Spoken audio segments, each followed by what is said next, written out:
It is absolutely a thrill and a pleasure to be able to introduce our keynote speaker, Peter Gleick, who is here from the Pacific Institute. So Peter has a Ph.D. from the Energy and Resources Group at UC Berkeley, and shortly thereafter he co-founded the Pacific Institute, where he is a foremost authority on water and climate issues. He is widely regarded and distinguished, has published numerous papers and books. A great book is Bottled and Sold, one on the bottled water industry that I highly recommend. Distinguished in ways and member of the U.S. National Academy of Sciences, as well as earning a MacArthur Genius Fellowship. We have invited him here today to share his perspectives on water and climate issues that would be relevant not just in Iowa, but globally. Please help me welcome Peter to Iowa. Thank you.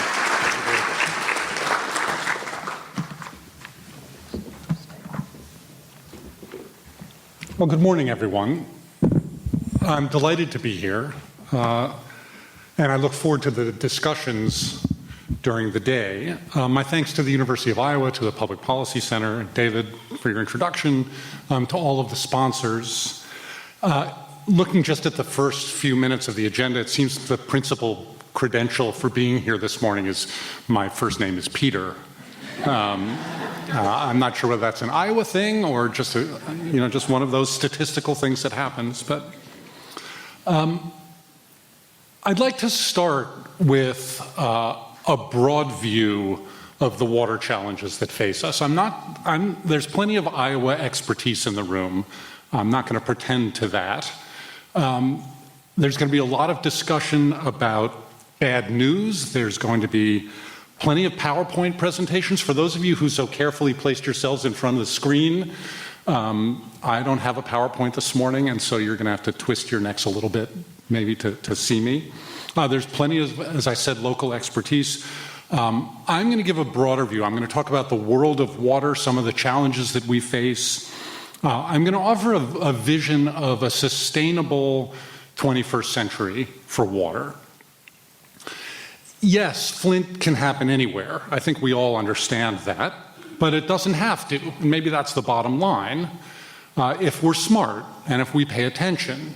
And I think one of the things you'll hear today is that part of the problem at Flint was we weren't really paying attention. We weren't really all that smart. And if I can start with a quote from a hydrologist, Abel Woolman, he said he could envision a world in which the most basic of necessities, water to drink, would be safe and plentiful for all the peoples of the world. And I can envision that world too, and I think all of you can envision that world. It's worth envisioning, it's worth thinking about, it's worth striving for, as is a world in which all of our other water challenges, not associated with drinking water, but there are plenty of others as well, are also solved.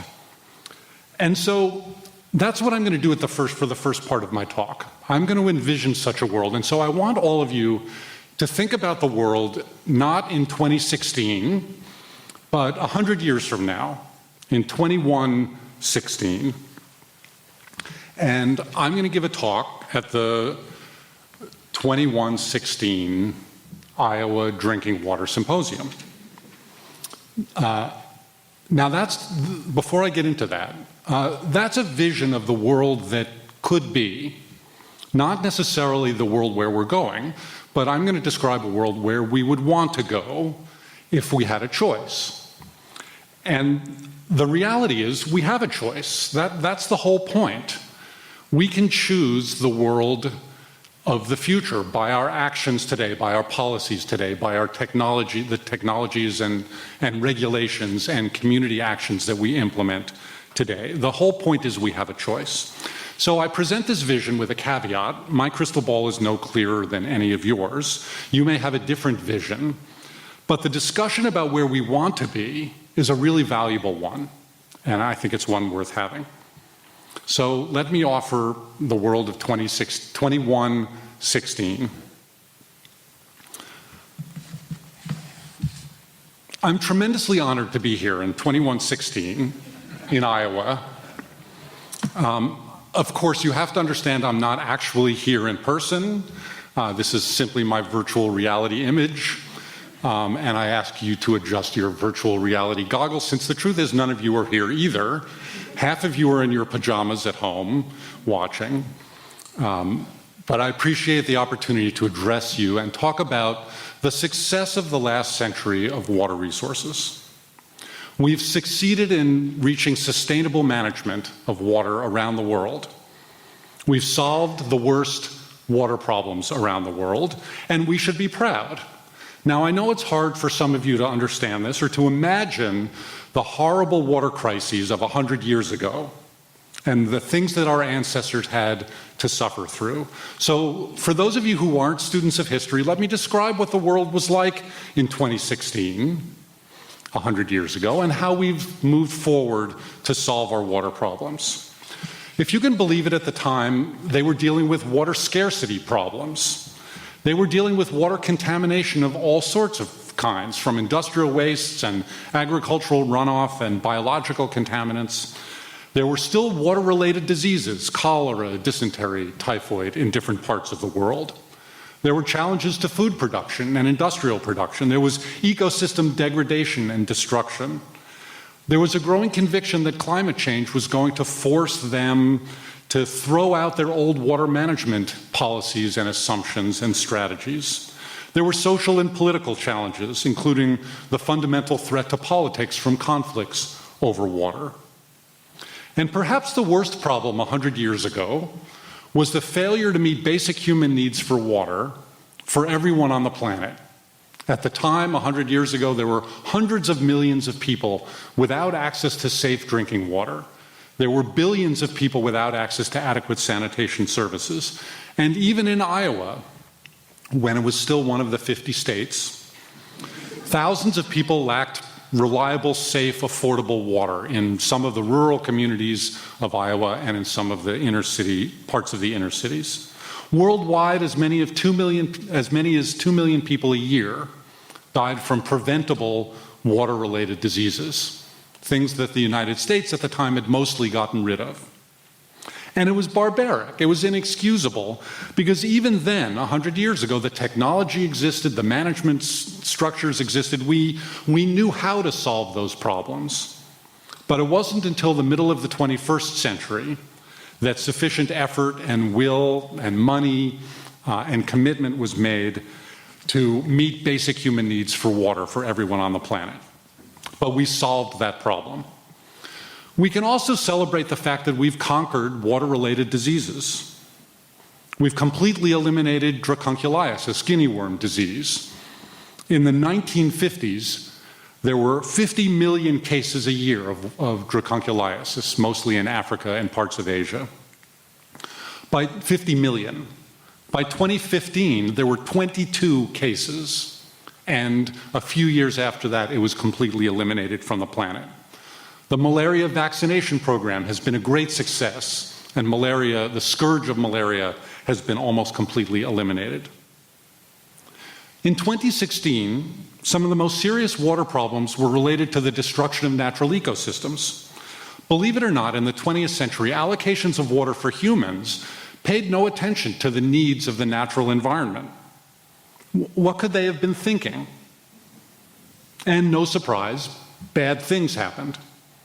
The Aral Sea in the former Soviet Union in Central Asia was destroyed. Dozens of species found only there were driven to extinction. The Colorado River, the Yellow River, the Mississippi River all suffered from serious water quality contamination and ecosystem problems. Many of the other great rivers of the world dried up or were contaminated before reaching their deltas. The ecological disaster in the Gulf of Mexico in 2020 was finally addressed. Many fisheries have been restored. Many wetlands have been restored as well. If you can believe it, there was also actually serious violence over water 100 years ago. Groups, regions, religious groups, nations fought over access to water. In the 20-teens, the civil war in Syria was partly triggered by water shortages and drought and agricultural and economic disruptions. In early 2016, Millions of people in New Delhi, India, lost access to safe water because of drought and social unrest and attacks on water delivery systems. And of course, we know that as the 21st century rolled on, climate changes got worse and worse, with greater and greater impacts on water resources. The Great Plains drought that started in 2020 and lasted for a decade devastated the Corn Belt, and then was followed by enormous floods in 2026 and 2030 and years after that. We saw the disappearance of much of the snowpack in the Rocky Mountains. We saw rising sea levels that led to radically altered shorelines and changes in water management and dislocation of populations in the United States and around the world. Today, the rules have changed, and water management is much more effective, much more efficient, and we've solved many of our water problems. So what was the key over the past 100 years?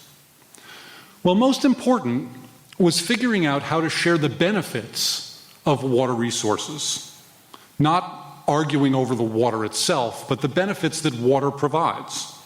With access to safe water guaranteed, with commitments to protect ecological values, with stronger institutions to handle disputes and fair water use, water-related violence is a thing of the past. The Israelis and the Jordanians have a successful water-sharing agreement that has lasted more than 100 years. Water from solar-powered Palestinian desalination facilities in Gaza provides for the new industries there. South Asia has water-sharing agreements on the Mekong River and how to share the water resources from the Himalayas. And I'm certain that finally, as the last US forces leave Syria, Iraq, and Afghanistan, there will be ultimately a water-sharing agreement worked out between all of the involved parties in that region, the Turks, the Kurds, the Shiites, the Sunnis, the French water companies, the Iranians, and the Chinese. And the great nation of Iowa has tackled its water problems in a way admired by the rest of the world, with farmers and city dwellers and industry working together. By 2016, it was increasingly clear to many water experts that efforts had to be expanded to improve the efficiency of water use, to think a little less about water supply and more about water demand. Much of our water was being used wastefully, inefficiently, in every sector of our economy. And part of the problem was the way water was priced. Some of the wealthiest water users paid almost nothing to use vast quantities of water. We used potable water for unproductive patches of ornamental grass that they used to call lawns, while some of the poorest people in our communities paid substantially more as a fraction of their income for intermittent supplies of water, or had to buy water from private vendors. Some farmers paid almost nothing for water, which helped encourage production, but also did not contribute to efficient, careful use of water. And that situation has also been reversed. There has been a successful efficiency revolution in water resources around the world. Water is properly priced, it's efficiently managed, it's carefully allocated, and the productivity of water as a result, the productivity of water use has gone way up. We grow much more food now with much less water. We get more crop per drop. Our goods and services are provided with less impact on the environment. And we've finally tackled non-point source pollution, as well as point sources, and we've cleaned up many of the worst environmental and water quality challenges that we faced. And part of this efficiency revolution was finally monitoring and measuring all water use. If you can believe it, in 2016, water use and water quality were often not measured or monitored. Groundwater basins in many parts of the country weren't mapped or hydrologically assessed for sustainable yield. And as a result, a substantial portion of agricultural production in the United States and worldwide came from unsustainable groundwater use.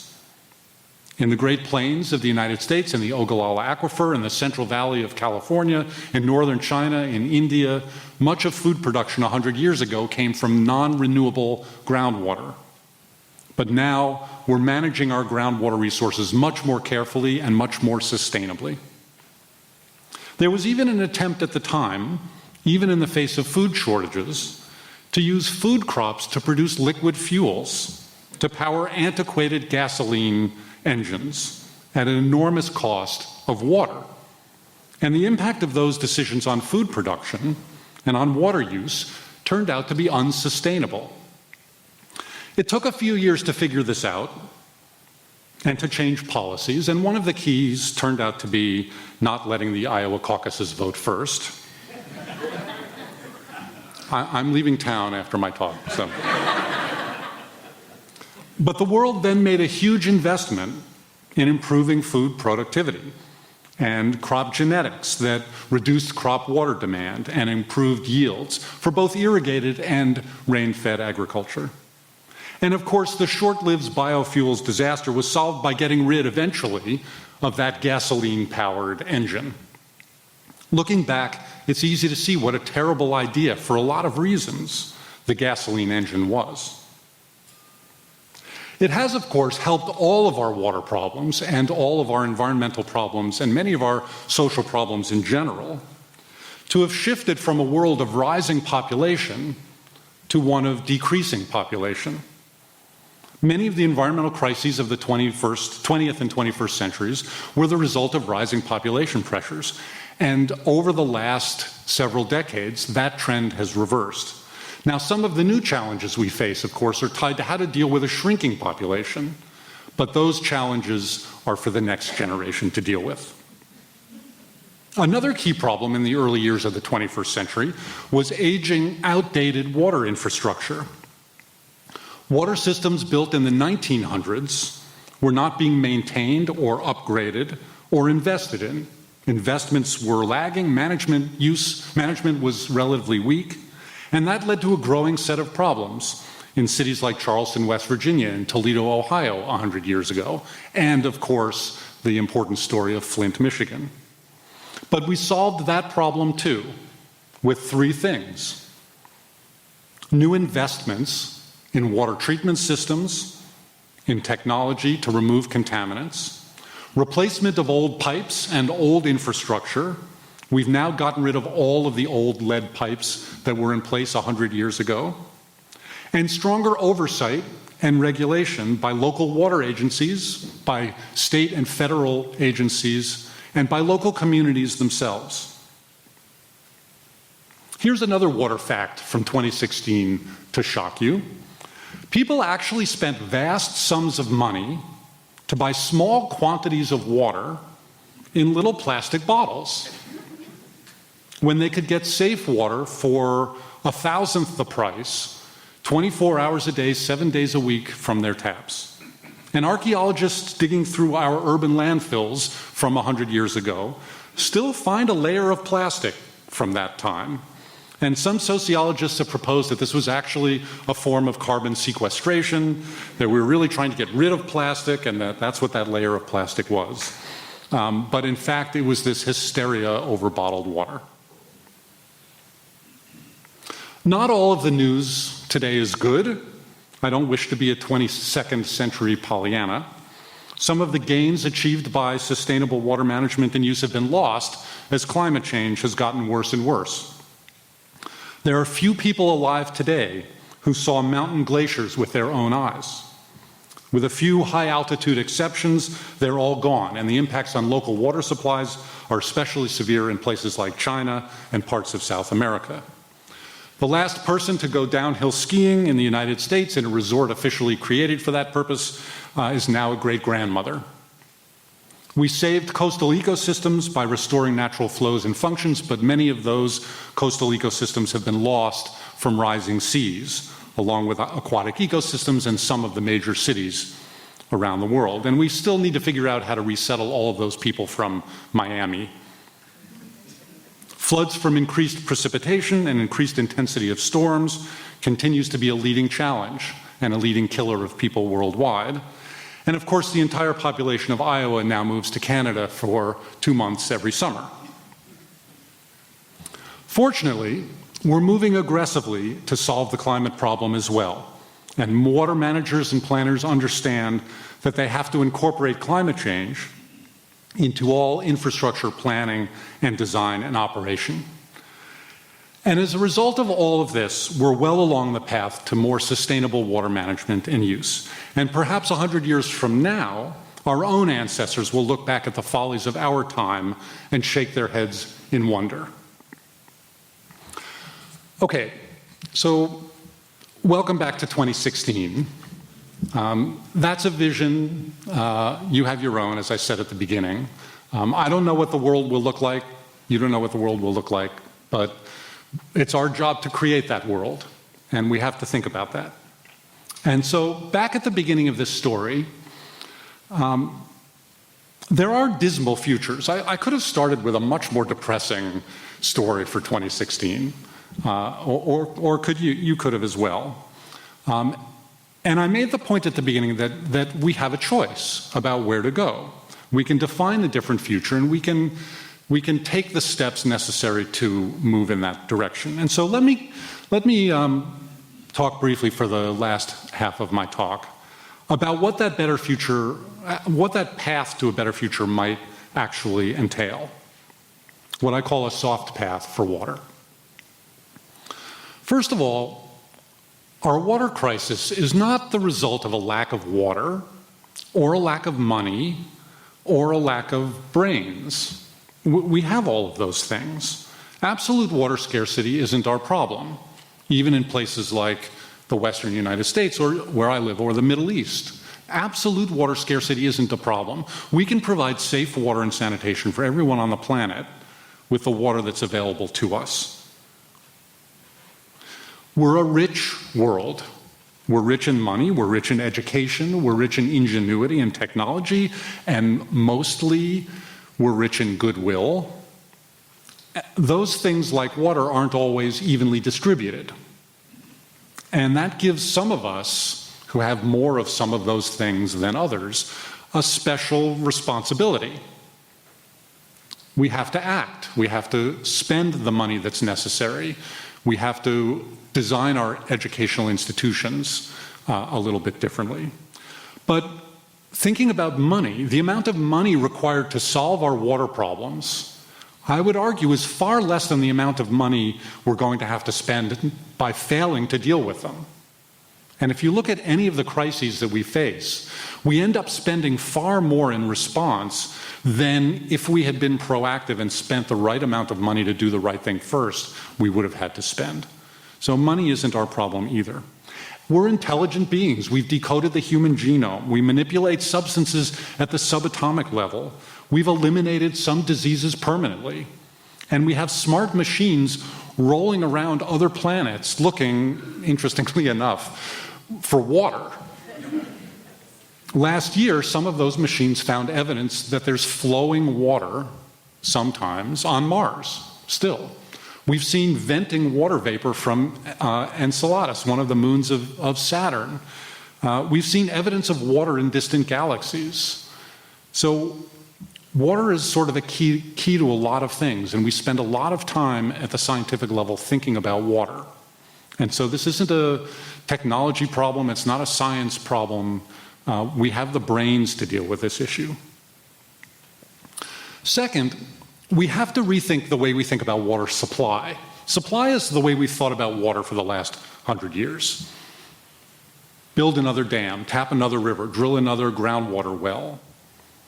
And the assumption has always been that as populations grow, as our economies grow, find more water. And this is one of the things we're taught in school, in economics, or in engineering, or in design, that as populations and economies grow, the demand for resources grows as well. And that has always led to a need for more supply, the idea that we have to find the next increment of water for our future population. And in parts of the world, that's still a critical issue. There are parts of the world where new supply, in the traditional sense, is still really important. We need new dams, we need new water treatment plants and distribution systems. But I'd like to argue that that's not enough. And in many parts of the world, like the United States, new supply is not really the challenge. In many parts of the United States, we're running up against limits of our supply. We might want more water, for example, from the Colorado River. which serves 7 states and Mexico. But the truth is, we use it all. No water reaches the mouth of the Colorado River now. We consume literally 100% of the average flow of the Colorado, and we might want more water, but we can't have any more. We can't have any more water out of the Sacramento-San Joaquin rivers in California, or the Yellow River, or the Nile River, or the Tigris and the Euphrates. There are places where new supply is not the answer.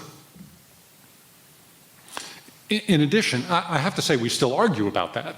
But there's still a big argument in the western United States about building a few more big dams. But I would argue that even if we build those dams, our water problems at the end of the day will look the same as they look today. And that's another indication that we need to change our thinking. Now, that's not to say that there's a critical need for dealing with some of the supply infrastructure that we've already built. And look at Flint, Michigan, and there's going to be a panel of experts who know much more about this than I do. But we have a lot of infrastructure that we're not adequately maintaining, that we're not investing in. And that infrastructure protects our water quality, and it delivers water to all of us, and it purifies and it collects and purifies our wastewater. And so there are critical needs for maintaining and expanding investment in the existing infrastructure and upgrading the existing infrastructure with new technology.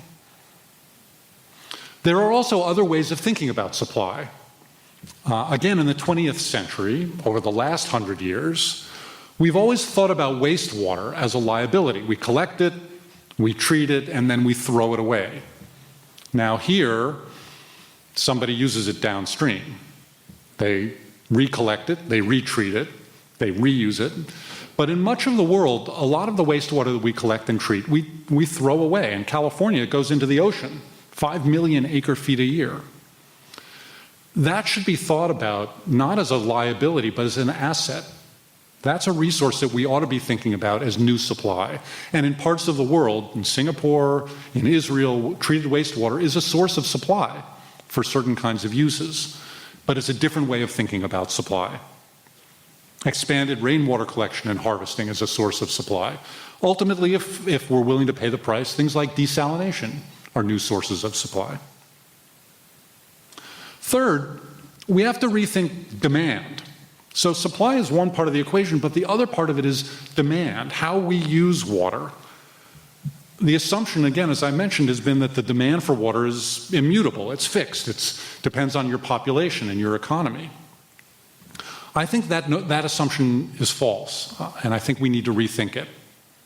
The dynamics for demand for water are changing quite rapidly. So think about it this way. Our goal is not to use water. Our goal is to do things, to grow food, to wash our clothes, to make semiconductors. All the goods and services that we want are the things that we want. Now, almost all of those things require water to some degree. But I'd like to argue that thinking about this from a demand perspective means thinking about the benefits that we want. We want benefits, and if we can get those benefits with less water, we can reduce the pressure on our water resources systems. And that's the issue of efficiency and conservation. Rethinking water use, reducing losses, reducing waste, reducing unproductive evaporation, buying more efficient appliances, maybe getting rid of your lawns and putting in drought-resistant gardens. In a place like Iowa where you get a lot of rain, that may not be an issue, but it's a big issue in many parts of the world, in the western US, where we brought our lawns with us from the East Coast, or actually from England, to a climate that's not appropriate for them. And in what's probably the best news, this issue of rethinking demand is already happening. According to data collected for the US as a whole and for every state in the US, total water use in the United States, total withdrawals of water, are less today than they were 30 and 40 years ago. Let me say that again. The demand for water in the United States for everything, for agriculture, for power plant cooling, for washing our clothes and watering our lawns, total withdrawals have gone down over the last 40 years. And on a per capita basis, because population has grown, they've gone down enormously. We're doing much more with less water. We've broken the curve between exponentially growing economy and population and demand for water. And that's partly because of changes in our industrial structure, and it's partly because of changes in the way we use water and the improvements in efficiency. We're growing more food every day in the United States with less water than ever, and that's tremendously good news. I live in California. We're in the middle of a 5th year of drought now. Conservation and efficiency has been a big issue for us. In the last year alone, in urban centers of California, we've cut demand by 1.5 million acre-feet of water. Total annual demand for water in cities in California is about 8 million acre-feet. We've cut demand by about 1.5 million acre-feet without a whole lot of hardship. That's water that's remained in our reservoirs, remained in our rivers, remained in our groundwater. Our economy is very healthy. We're doing the things that we want with less water, and we can continue that trend. Fourth, we have to protect water quality and natural ecosystems more than we're doing today. Rather than taking more water from overtapped ecosystems, we have to ensure that the natural ecosystems that also depend on the water that we need are protected and restored. And no water solution should be proposed unless it takes that into account, unless there are explicit strategies to protect natural ecosystems. And recently there's been a trend away from environmental protection. It's always a controversial issue. The truth is this is a win-win. Protecting water quality, protecting ecosystems, ultimately protects the source water that we then take and use in our cities and in agriculture, protects the health of natural ecosystems, that provides for fisheries and downstream water quality. We have to do a better job. Fifth, water has to be properly priced. The failure to price water properly leads to overuse and underinvestment and poor economic decisions. Properly pricing water helps provide the money that we need to upgrade our infrastructure, to put in place the new technologies to clean water. And these aren't taxes. This is the cost of service. Our water utilities, I would imagine for most of you, are far less than the cost of your cell phone bill or your internet connection or your cable TV. We complain when our utility bills go up, but we probably pay far less for water than for almost any other service that we get. Sixth, we have to expand our concept of water management.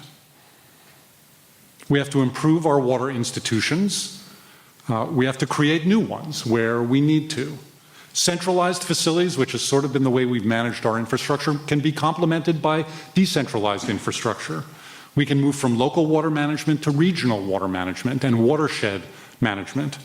We have to monitor and measure and report all water use. Part of the Flint, Michigan disaster was a monitoring failure. And then it was partly a failure of paying attention to it when we did monitor it. But again, you'll hear more about that. We have to acknowledge the role of government in protecting the public interest.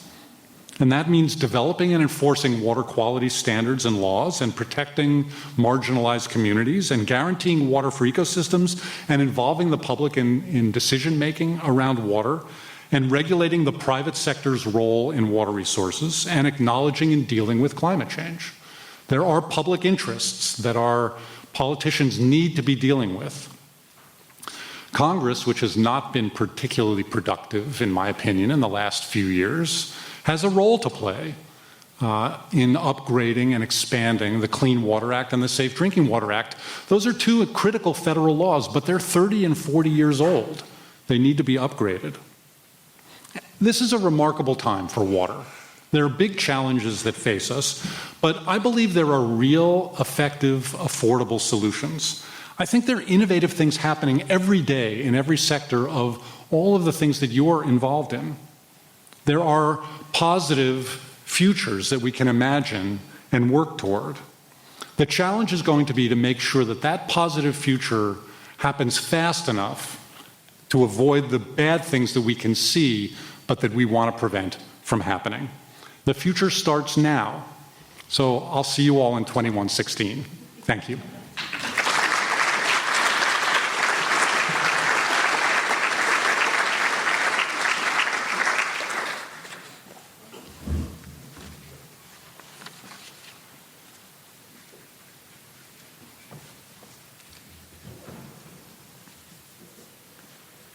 It's on? Nope. Yep, it is. Okay, so again, if you have questions, fill out the note cards. Staff from the PPC will help direct them to Pete Wire, who will filter them out and pass them along to me. We have plenty of time for questions, and it was a wide-ranging talk, so please feel free to engage Peter. To get things started, I thought I would ask, you touched upon pricing, and I thought one of the sort of unfortunate dynamics of what happened in Flint is it masked the issue that was going on in Detroit where people's water supply was cut off over an inability to pay their bills. And so this balance between what's your vision for a price that accounts for the fact that it's a basic human right to have access to water, but also we need to be pricing it in a way that makes us appreciate the needs for new technology and sustained delivery. So I mentioned pricing as part of this broad issue. Water is obviously it's an economic issue, it's an engineering issue, it's a political issue. I'm a scientist by training. My economist friends tell me all you have to do is price water properly and all of our problems will go away. Of course, my engineering friends say all we have to do is build desalination plants and all of our problems will go away. Water is complicated. Pricing is a really important tool. I'm a fan of proper pricing, but as David had mentioned, there is a human right to water as well. The UN has formally declared a human right to water. Now, in that UN declaration, they're pretty explicit as well that that doesn't mean water should be provided for free. We should pay for our water services, and we do in our water bills. But we want to ensure two things. We want to ensure that the price we pay for water is adequate to pay for the cost of service and the cost of maintaining and updating and upgrading the infrastructure. But at the same time, we want to ensure that the price that we pay for water is fair and equitable. And there are ways of making sure that poorer populations get basic water supplies at a price that they can afford, while those of us who use far more water above and beyond basic needs pay more per unit water for that water. And we do that with different kinds of pricing structures and rate structures at utilities. We do it with different kinds of, there are different kinds of policies to put in place, different kinds of pricing structures. But the key is balancing this human right to water and the issue of poverty and equity and environmental justice with the need to make sure that we're paying for the water services that we ask for. And one of the problems in Flint, and again, maybe some of the Flint experts will talk about it, is that equity issue, that environmental justice issue was not being addressed. Not only was the water not being adequately monitored and maintained, and not only were there serious water quality problems when they changed the source water, but the price of water was very, very high in Flint. And so there was an environmental justice component to that problem as well that needed to be, and I would argue still needs to be addressed. Excellent. Okay, now a few questions from the audience. What do you believe could be the next water-saving innovation in agriculture? You could probably draw upon some of the innovations in California of late, but in terms of water savings in agriculture, what do you recommend? So there are really interesting things going on in every sector, but in agriculture, I would argue that California is remarkably behind the times when it comes to water efficiency in agriculture, in part because of the way our water rights system is set up. We have senior water rights, and if you're a senior water right holder, you get your water even during a drought, and junior water right holders get cut off first, and there's not much of an incentive there for certain water users to become more efficient. The answer to that is complicated. It depends on the crop, it depends on the soil, it depends on the nature of the land. Part of the issue there is irrigation technology. We still flood irrigate 20% of our orchard crops in California, instead of moving them all to precision drip or more precision sprinklers. There's been a great advancement in low energy precision application in the Great Plains that has not made it to California for field crops. So partly it's an irrigation technology question. Partly it's a soil moisture monitoring and measurement question. And this is a management issue. In many water districts, again, pardon me, what I say relevant for California may not be relevant for Iowa, and I understand that, but it's indicative of some of the experience that we've had. Water districts in California get water and they distribute water to their farmers. No water district gets enough water at any one time to provide all of their farmers at once with water, and so they're on rotations. And farmer A gets water on day 1, and farmer B gets water on day 2, and there's a rotation.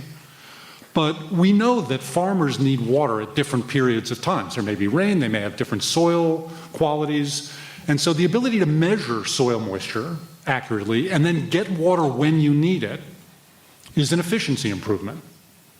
And so we're exploring options there as well. There are other strategies like regulated deficit irrigation. There are certain kinds of crops that don't need water at certain times in their growing cycle. We're learning more and more about how to grow more food with less water. And the United States has been a leader in this, but even here, there's great potential, I think, to do better.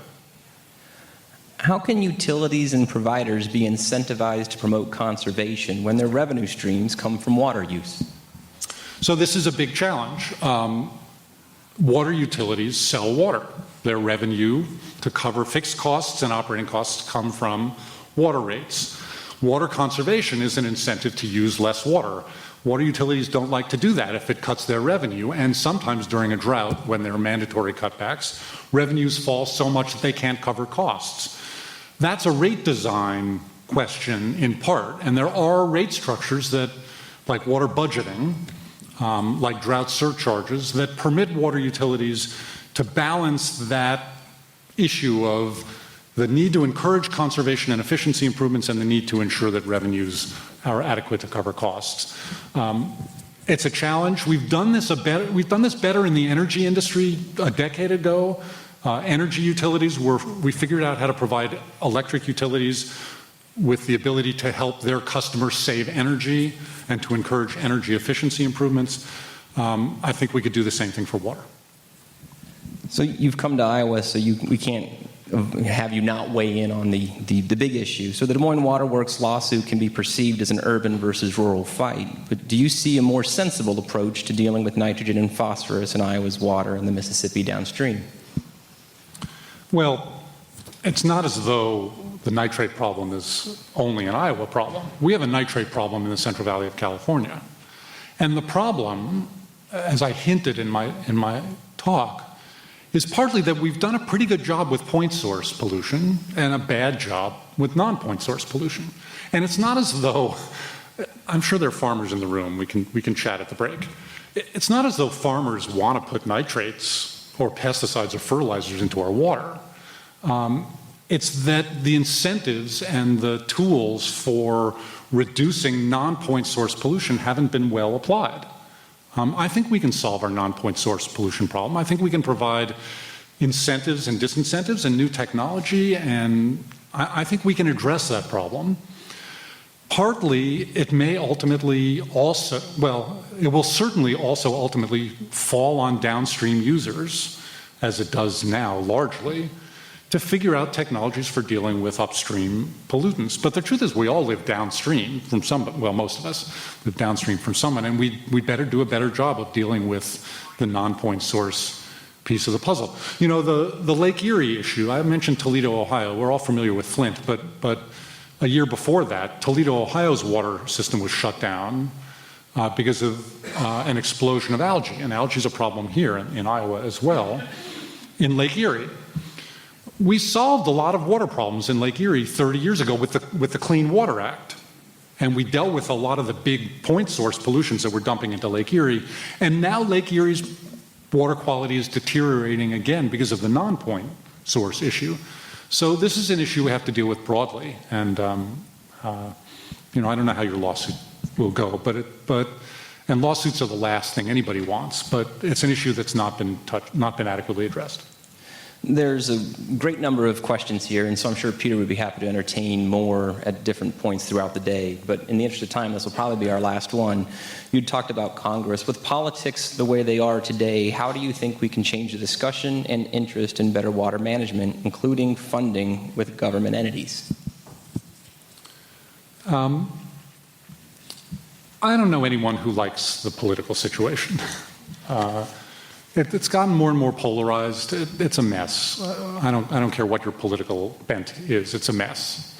I would like to think that if there's any issue we could all agree on, It's the need to provide safe and affordable water in our cities and to clean up water pollution. And the Clean Water Act and the Safe Drinking Water Act from 35 or 40 years ago were signed into law by a Republican president and voted by an incredibly strong bipartisan Congress.